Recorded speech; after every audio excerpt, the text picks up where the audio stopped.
Bismillahirrahmanirrahim.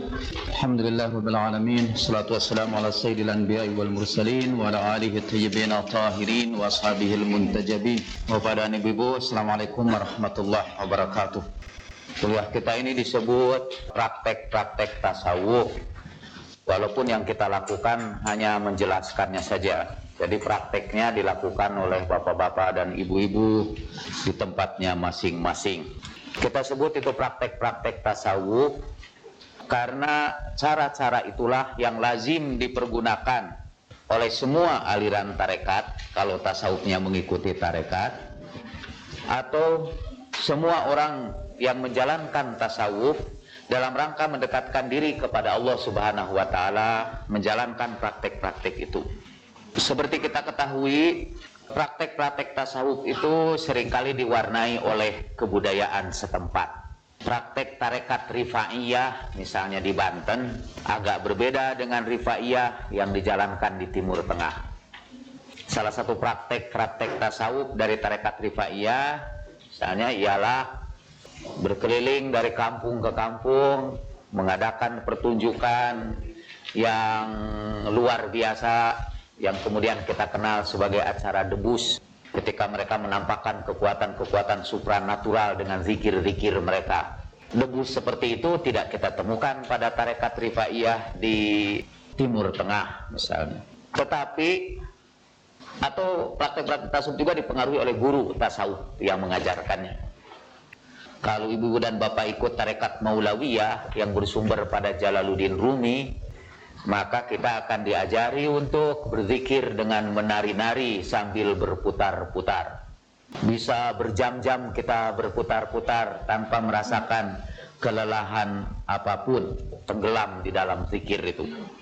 Mengalami ekstase karena zikir. Tapi dalam tarekat Qadiriyah wa Naqsyabandiyah, kita mengenal praktek zikir tidak menari-nari, tapi dengan menggunakan suara yang sangat keras, sehingga kalau kita mendengarkan mereka sedang berkumpul berzikir di satu tempat, kita menduga bahwa mereka sedang berlatih karate.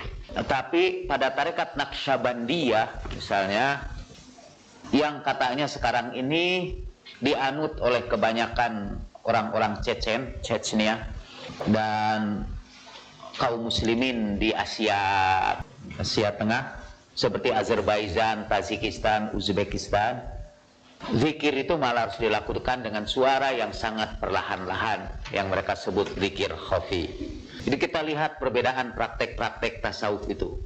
Tapi dalam perbedaan itu kita melihat persamaannya, yaitu bahwa semua sufi melazimkan zikir. Dan zikir itu kita sebut praktek-praktek yang universal. Cara zikirnya bisa bermacam-macam, tapi siapa saja yang mempelajari tasawuf mestilah dia berzikir. Itu agak umum. Tidak ada satupun aliran tasawuf yang tidak melakukan zikir atau tidak punya zikir-zikir khusus buat diri mereka sendiri, buat kelompok mereka sendiri. Nah, yang kita pelajari di sini sekarang adalah praktek-praktek tasawuf yang universal itu, yang ada dalam semua tarekat, yang ada di semua bagian dunia muslim dimanapun mereka berada. Seolah-olah cara itu disepakati bersama sebagai cara yang mempercepat kita untuk dekat dengan Allah Subhanahu wa Ta'ala. Cara itulah yang menghampirkan kita ke alam malakut. Cara-cara itu juga yang akan membawa kekhusyuan dalam solat-solat kita, yang membawa kita kepada peluang untuk menikmati ibadah-ibadah kita. Karena ini namanya praktek, tentu kita hanya akan mencapai faidah-faidah itu apabila dipraktekkan. Jadi kalau kita dengarkan saja di pengajian ini, kita tidak akan memperoleh apa-apa. Nah, tapi sebelum kita bercerita tentang praktek-praktek tasawuf itu, kita akan bicara sedikit tentang psikologi manusia menurut para sufi. Jelek-jelek minor saya, major saya atau major saya. Saya dulu di Amerika mengambil double major. Satu major saya ngambil komunikasi dan satu lagi major saya psikologi. Nah, saya menceritakan latar belakang pendidikan saya supaya ibu-ibu percaya tentang psikologi yang saya sampaikan ini. Kata para psikolog, paling tidak ada 4 aliran besar yang menjelaskan siapa manusia itu sebenarnya. Apa yang menyebabkan manusia itu berperilaku seperti yang kita saksikan. Tujuan psikologi ialah menjawab apa yang menyebabkan orang itu melakukan apa. Causes people to do what they do. Apa yang menyebabkan orang melakukan apa yang mereka lakukan itu. Aliran pertama mengatakan orang itu berperilaku karena didorong oleh motif-motif yang tersembunyi, motif-motif yang sebetulnya tidak disadari. Misalnya, mengapa ada orang yang apabila stres, dia menghabiskan rokok sebanyak-banyaknya. Orang pengikut aliran ini akan melacak kepada motif-motif di bawah sadar dia. Tokoh dari aliran ini adalah Sigmund Freud. Alirannya kita sebut psikoanalisis. Kata Freud itu bisa kita lacak pada masa kecilnya dulu. Peristiwa yang paling mempengaruhi manusia adalah peristiwa ketika dia disapih oleh orang tuanya. Peristiwa itu menjadi trauma besar dalam kehidupan. Mengapa? Karena dulu ketika sebelum disapih, kalau anak kecil itu menderita, kalau mereka menghadapi sesuatu hal yang menakutkan, mereka datang kepada pelukan ibundanya dan kemudian menetek kepada ibunya. Dengan menyusu itu, anak itu ditentramkan kembali. Tapi setelah disapih, dia tidak bisa lagi menyusu kepada ibunya. Padahal hal-hal yang menggoncangkan hidupnya itu terus terjadi. Apalagi kalau anak itu udah besar, nggak bisa lagi menyusu kepada ibunya. Maka kata Sigmund Freud, kemudian terjadilah dari alam bawah sadarnya itu ada keinginan seperti itu yang ditekan, tapi nanti muncul dalam bentuk perilaku-perilaku yang dia sebut sublimasi. Jadi kebutuhan untuk menyusu itu diganti dengan kebutuhan yang lain yang tampaknya lebih bisa diterima oleh masyarakat. Jadi alih-alih menyusu, sekarang dia merokok. Nah, merokok itu sebetulnya katanya adalah pengalihan dari keinginan untuk menyusu. Karena itulah makin sering orang itu menderita goncangan batin, makin banyak rokok yang diisapnya. Itu untuk laki-laki. Untuk sebagian besar perempuan, misal kalau menderita seperti itu, ada goncangan-goncangan batin seperti itu, mungkin dia akan menggigit jarinya. Atau dia mengambil sapu tangan dan menggigitnya. Semuanya adalah sublimasi atau menggigit bantalnya. Pokoknya apa saja yang bisa digigit. Jadi manusia menurut Freud adalah makhluk yang berperilaku karena hal-hal yang tidak dia sadari. Jadi manusia adalah sleepwalkers. Manusia adalah makhluk yang sebetulnya ngelindur terus-menerus. Orang ngelindur itu kan berjalan, tapi jalannya itu tidak dia sadari. Dia ngomong, tapi ngomongnya itu tidak dia sadari. Bawah sadarnya yang mempengaruhi kita. Dan kata Freud, yang mendorong perilaku manusia itu 2 dari alam bawah sadarnya. Keinginan untuk menikmati sesuatu, saya hanya menyederhanakan saja. Dan kedua itu keinginan untuk mengganggu, merusak atau menghancurkan. Yang pertama dia sebut eros, yang kedua dia sebut thanatos. Kemudian datang lagi mazhab psikologi yang lain. Perilaku manusia itu sebetulnya sangat ditentukan oleh lingkungan, oleh suasana di sekitarnya. Ada tokoh yang bernama Watson dari aliran ini. Berikan kepada saya anak-anak kecil, dan berikan kepada saya kesempatan untuk mendidik anak saya ini sekehendak hati saya. Maka saya bisa membuat anak itu menjadi pengacara, menjadi dokter, menjadi penjahat, menjadi politisi, asal dengan diberikan kesempatan menciptakan lingkungan yang memadai untuk itu. Sampai ada satu percobaan yang mengerikan. Seorang anak, Robert, dalam kurung bukan nama sebenarnya, dibawa ke rumah sakit. Setiap kali dia menyentuh sesuatu yang berbulu, dipukulkan suara yang keras sehingga dia ketakutan. Setelah itu kapan saja dia menyentuh yang berbulu, dia ketakutan. Jadi takut itu bisa dibuat, kata aliran ini. Jadi orang itu takut atau sedih itu karena lingkungan di sekitarnya. Mereka menyebutnya dengan istilah teknis karena conditioning, karena pelaziman yang dilakukan di sekitarnya. Aliran ini sebetulnya memandang manusia sebagai makhluk yang tidak punya ruh sama sekali. Kata mereka, psikologi itu tidak mempelajari jiwa. Jiwa itu abstrak, nggak bisa diukur deh, dan nggak bisa diatur. Psikologi itu sekarang tidak lagi disebut psikologi, tapi disebutnya sebagai behavioral science, ilmu tentang perilaku yang bisa diamati, yang bisa dilihat. Kata orang, sebetulnya psikoanalisis membuat manusia itu jadi tidur semua, dan behaviorisme menyembelih manusia itu sehingga kehilangan jiwanya. Ilmu jiwa adalah ilmu yang sudah tidak ada jiwanya. Sampai ada lagi satu aliran, tapi kita tidak akan terusin itu semua aliran-aliran itu hanya sebagai pengantar singkat. Sebetulnya di antara 4 aliran itu yang tidak saya sebutkan semua, orang melupakan sebuah aliran psikologi yang sudah berusia ratusan tahun lamanya, yang kita warisi dari hazanah Islam, dari ulama-ulama kita yang soleh. Psikologi itu kita pergunakan untuk mengobati jiwa manusia. Jadi, kalau bapak-bapak atau ibu-ibu, semoga Allah melindungi bapak-bapak dan ibu-ibu, menderita gangguan kejiwaan, lalu datang kepada saya, maka saya menyembuhkan gangguan kejiwaan itu sesuai dengan aliran yang saya ikuti. Psikoanalisis, kalau saya seorang psikoanalis, maka ibu itu akan saya ajak suruh berbaring di sebuah ranjang, suruh membayangkan apa saja free association, lalu saya mendengarkan saja gitu. Dan biasanya pengobatannya lama.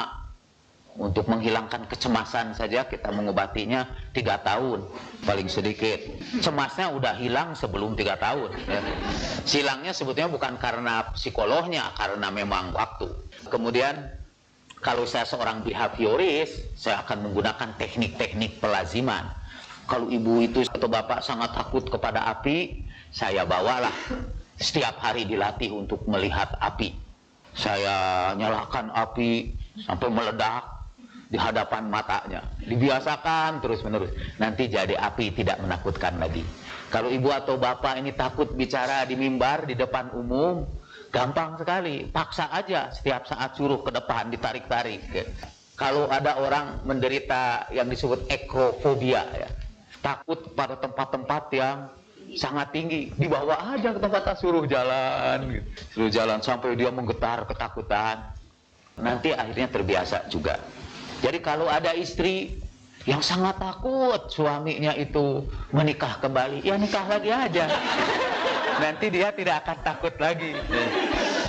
Itu behaviorisme itu didasari kepada sebuah peribahasa dalam bahasa Indonesia, Allah bisa karena biasa. Kemudian ada aliran lagi yang orang sebut aliran psikologi kognitif. Jadi yang menentukan perilaku manusia adalah apa yang dia pikirkan, apa yang dia ada di dalam benak dia, apa yang dia persepsi. Saya sering menyebutkannya di sini untuk menyimpulkan aliran ini. Di dunia ini tidak ada yang menyakiti hati bapak-bapak dan ibu-ibu. Bohong kalau kita mengatakan si Anu itu menyakiti hati saya. Tidak ada. Di dunia ini tidak ada yang menyakiti hati kita. Menyakiti hati kita adalah persepsi kita tentang perilaku orang lain itu. Jadi pikiran kita tentang perilaku orang lain itu. Kalau kita jumpa si fulan di tengah jalan, lalu si fulan itu tersenyum, senyum itu bisa menyakitkan hati kita, bisa menggembirakan kita, bisa merangsang kita, bisa menakutkan kita, bergantung kepada bagaimana kita memberi makna kepada senyuman itu. Kalau senyuman itu kita anggap sebagai ungkapan persahabatan, kita bahagia. Kalau senyuman itu kita anggap sebagai ejekan, kita sakit hati. Kalau senyuman itu kita anggap an inviting smile, kita terangsang. Kalau senyuman itu dan seterusnya. Jadi apakah senyuman itu menyakitkan atau membahagiakan kita, bukan ditentukan oleh senyuman itu, tapi ditentukan oleh kita. Ketika kita menanggapi senyuman itu, ibu-ibu dan bapak bisa memikirkan banyak sekali stres yang kita alami sebetulnya terjadi karena pemaknaan yang kita berikan pada peristiwa di sekitar kita, bukan karena peristiwa itu. Karena itu dulu ada seorang ahli stres, sekarang udah meninggal dunia karena stres juga ya. Itu lucu di barat itu ya. Ada seorang tokoh moral, dia menceritakan tentang perkembangan moral manusia, namanya Colbert. Dia cerita bahwa manusia mengalami perkembangan moral. Dia ahli moral, meninggal dunianya bunuh diri. Freud yang ahli psikoanalisis itu katanya sampai akhir hayatnya dia menderita kecemasan karena takut mati, death anxiety, karena kecemasan kematian selalu mengganggu dia. Sullivan itu salah seorang tokoh itu juga, dia jadi psikolog besar setelah dirawat di rumah sakit jiwa. Ada 2 tahun lah dia dirawat. Emang betul-betul berpengalaman gitu ya. Jadi sudah sepantasnya lah itu mengobati orang yang sakit jiwa ya. Nah sekarang kita balik lagi ke sini. Di dalam tasawuf itu juga bisa kita gunakan untuk mengobati orang-orang yang menerima gangguan jiwaan. Orang yang cemas, orang yang menderita, orang yang ketakutan, orang yang tidak bisa tidur, orang yang gelisah. Diobatinya tentu tidak lagi dengan cara dibawa ke masa kecilnya, tanyakan dulu. Nah, kata para sufi, itu sia-sia itu mengembalikan orang ke masa kecil. Nanti juga kembali sendiri kalau diberi umur panjang. Kemudian juga mereka tidak melakukan apa yang disebut conditioning seperti kaum behavioris. Para sufi menjelaskan asal-usul perilaku manusia itu kepada 3 kekuatan. Jadi di dalam diri kita itu ada kekuatan yang mendorong kita berperilaku tertentu. Pertama ada kekuatan yang disebut kekuatan Rabbaniyah. Kekuatan yang berasal dari Allah Subhanahu wa Ta'ala, yang mendorong kita untuk berperilaku yang baik-baik. Kekuatan Rabbaniyah inilah yang melahirkan sifat kasih sayang, berhati lembut, rendah hati, pemaaf. Kekuatan itu disebut kuatun Rabbaniyah. Di dalam literatur sufi seperti tulisan Al-Ghazali ini disebut kuatun aqliyah. Kekuatan akal, kata yang berasal dari Allah Subhanahu wa Ta'ala. Saya tidak menggunakan kata akal karena akal itu memberikan penafsiran yang bermacam-macam. Kita kalau memikirkan kuatun Rabbaniyah yang terbayang di akal tentu yaitu kekuatan untuk berpikir. Padahal di sini kuatun Rabbaniyah ini adalah kekuatan yang mendorong kita untuk berperilaku yang baik, yang berasal dari roh Tuhan yang ditiupkan kepada kita. Sifat-sifat ketuhanan yang ada dalam diri kita. Jadi ketika kita dengan suka hati memberikan sebagian dari uang kita kepada orang-orang miskin, yang mendorong itu adalah kuatun Rabbaniyah di dalam diri kita. Kemudian ada kekuatan yang disebut kuatun bahimiyah, kekuatan kebinatangan kita. Tapi ini binatangnya binatang ternak. Yang membedakannya dari kekuatan sabaiyah, ini kekuatan binatang buas. Dari kekuatan bahimiyah inilah datang beberapa sifat seperti rakus, tamak, cinta dunia, bakhil. Ini sifat-sifat kebinatangan di dalam diri kita. Tadi di pengajian ibu-ibu saya cerita tentang sioh ya, di dalam kepercayaan Cina. Sioh saya misalnya kerbau. Dalam sioh itu semua orang itu binatang itu. Nggak ada sioh itu kan yang manusia. Babi, kera, kerbau, apa lagi? Naga, ayam. Ternyata pengikutnya banyak juga. Ya. Dalam satu hal itu benar, yaitu bahwa dalam diri kita memang ada sifat-sifat kebinatangan. Yang keliru itu ialah bahwa orang itu hanya menyimpan sifat tikus aja, sifat monyet aja. Kalau yang lahir pada tahun sekarang itu sifat naga saja, naganya juga naga emas. Nah di dalam Islam semua kita menyimpan sifat-sifat kebinatangan itu. Ada sifat itu, ini misalnya sifat kebabian. Babi kan itu kan salah satu juga nanti. Sifat kebabian, inginnya menikmati hidup ini bersenang-senang, makan yang enak, makan, minum, tidur yang enak. Sama seperti binatang-binatang juga. Tapi di samping punya sifat binatang-binatang yang seperti itu, kita juga punya sifat binatang buas. Ini yang disebut kuwatun sab'iyah. Sifat-sifat binatang buas sab'iyah. Ini yang menyebabkan orang itu sombong, dengki, dendam, ujub, memusuhi orang lain. Karena sifat-sifat binatang buas dalam diri kita. Ketika bapak atau ibu satu saat panik di rumah, lalu cari apa saja untuk dibanting. Kalau ada anak dibanting.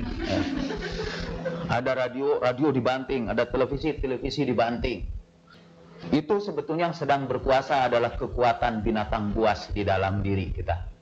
Kemudian ada kekuatan syaitoniyah, kekuatan setan. Dan di sini kata orang-orang sufi, kekuatan syaitoniyah itulah yang mengajar kita untuk melupakan Tuhan atau mencari pembenaran dari kesalahan-kesalahan yang kita lakukan. Binatang tidak ada itu kekuatan syaitoniyah dalam binatang.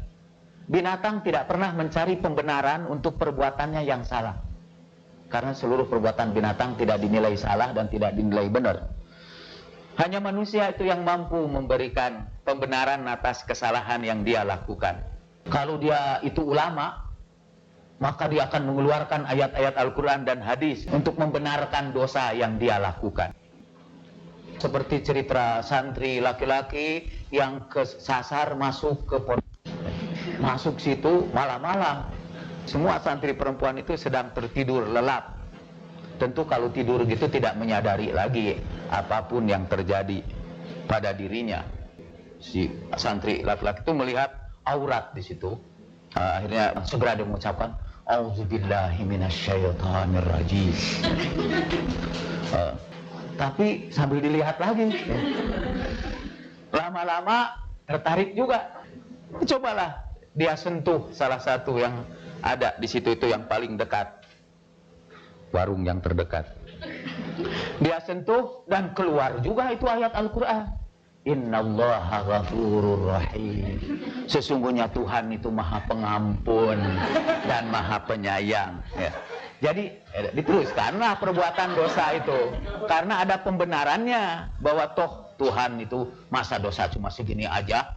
Pastilah Tuhan itu akan mengampuninya. Bukankah ada orang yang membunuh orang sampai 99 orang kan dalam cerita? Tuhan ampuni kesalahannya. Ini membunuh juga kagak, hanya menyentuh aja. Nah, itu kekuatan yang ada dalam diri kita yang memberikan pembenaran kepada apa yang kita lakukan, tersebut kuwatun syaitoniyah. Inilah yang membuat kita lalai, ragu, was-was, bohong dan seterusnya. Nah, pelajaran kita ini adalah, atau praktek-praktek tasawuf itu dimaksudkan, itu gangguan kejiwaan, gangguan ruhaniyah terjadi kalau kita ini dikuasai oleh watak kebinatangan kita, atau watak binatang buas kita, atau watak setan kita. Kalau dikuasai, biasanya ini tidak satu aja bergabung kita ini. Bergabung semuanya ini. Jadi selain rakus juga sombong biasanya. Selain sombong juga lalai juga dari perintah Allah Subhanahu wa taala. Jadi gabungan dari situ. Ada juga itu sifat-sifat ketuhanannya. Tidak semua manusia itu betapapun jahatnya, yang tidak ada sisi-sisi baik di dalam dirinya itu. Dan tidak juga ada orang yang baik yang tidak ada sisi-sisi jahatnya di dalam dirinya. Kita adalah makhluk gabungan dari semuanya itu. Dan di dalam tasawuf, semua ini, kata Bahimiyah, Syaitoniyah, dan Sab'iyah ini harus dikendalikan di bawah kekuatan Rabbaniyah. Kekuatan Rabbaniyah inilah yang mengatur kekuatan Bahimiyah, kekuatan Sab'iyah, dan kekuatan Syaitoniyah ini. Diatur oleh kekuatan Rabbaniyah itu. Dan ini harus dipotong. Ini. Yang begini ini harus dilemahkan kekuatannya. Dia adalah kuda-kuda yang liar, katanya. Dan kuatun Rabbaniyah itu adalah kusirnya, adalah pengemudinya. Yang harus kita lakukan ialah memperkuat kekuatan pengemudi dan melemahkan kekuatan-kekuatan ini. Nah, praktek-praktek tasawuf yang dijalankan itu dimaksudkan untuk melemahkan kekuatan ini. Al-ju' misalnya ini, yang menjadi kuliah saya sekarang ini, atau mengurangi makan, adalah salah satu cara untuk memotong kekuatan bahimiyah ini. Bapak dan Ibu, kita bicarakan sekarang ini al-ju'. Saya akan bacakan hadis-hadis Nabi tentang keutamaannya untuk memerangi diri kita dengan lapar. Rasulullah Shallallahu Alaihi Wasallam bersabda, perangilah dirimu dengan lapar dan dahaga, karena pahala orang yang melakukan itu semua sama seperti pahala pejuang di jalan Allah. Di sini sebutkan, berjuanglah kamu untuk menahan lapar dan dahaga. Itu artinya lapar dan dahaga yang kita pilih, bukan yang terpaksa kita terima. Kalau orang-orang miskin itu banyak yang lapar, kalau begitu sih mereka sufi semua, kan gitu. Itu laparnya bukan pilihan, itu laparnya karena memang terpaksa, tidak ada yang dapat dimakan. Kecuali kalau orang miskin itu kemudian memilih, ya udah kepaksa lapar ginilah, mari kita terima aja rasa lapar itu sebagai latihan. Nah, dia sudah bergeser ini lapar dan dahaganya dari sesuatu yang terpaksa menjadi riyadhah, menjadi latihan. Nabi Shallallahu Alaihi Wasallam juga bersabda, la yadkhulu malakutas samai man mala'a batnahu. Tidak akan pernah masuk ke kerajaan langit orang yang memenuhi perutnya. Tidak bisa masuk ke alam malakut orang yang memenuhi perutnya. Jadi kita ini hanya bisa dekat dengan Allah Subhanahu wa taala apabila mengosongkan perut kita. Karena itu diantara petunjuk Nabi kan untuk kesehatan kita. Hendaknya perut kita ini sepertiga kita isi dengan makanan, kan, sepertiga kita isi dengan air, sepertiga dengan udara. Gitu katanya teorinya. Jadi harus ada bagian yang harus kita isi dengan air dalam tubuh kita itu. Sepertiganya malah air itu. Jadi jumlah air harus sama dengan jumlah makanan yang masuk ke dalam. Banyak orang di antara kita memenuhi perutnya terlalu banyak. Bahkan di bulan puasa saja ketika kita harus mengurangi makan, kita memenuhinya sebanyak-banyaknya pada waktu malam hari. Jadi puasanya tidak mengantarkan kita ke alam malakut. Afdalukum indallahi manzilatan yaumal qiyamati atwalukum ju'an wa tafakkuran fillahi subhanahu wa ta'ala. Wa abghadukum indallahi azza wa jalla yaumal qiyamati kullu na'umin akulin syarubin. Yang paling utama di sisi Allah kedudukannya pada hari kiamat adalah orang yang paling lama laparnya dan paling banyak tafakurnya. Dan yang paling dibenci Allah Azza wa Jalla pada hari kiamat adalah orang yang tukang tidur, tukang makan, dan tukang minum. Nabi menyebutnya naum. Dalam bahasa Arab itu kalau disebut naim, itu artinya orang tidur. Yang tidurnya sejenak aja misalnya. Oh, dia sedang tidur misalnya.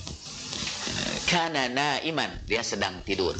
Tapi kalau naum itu pekerjaannya tidur. Dalam bahasa Inggris itu disebut sleepy head. Itu kepalanya maunya tidur aja.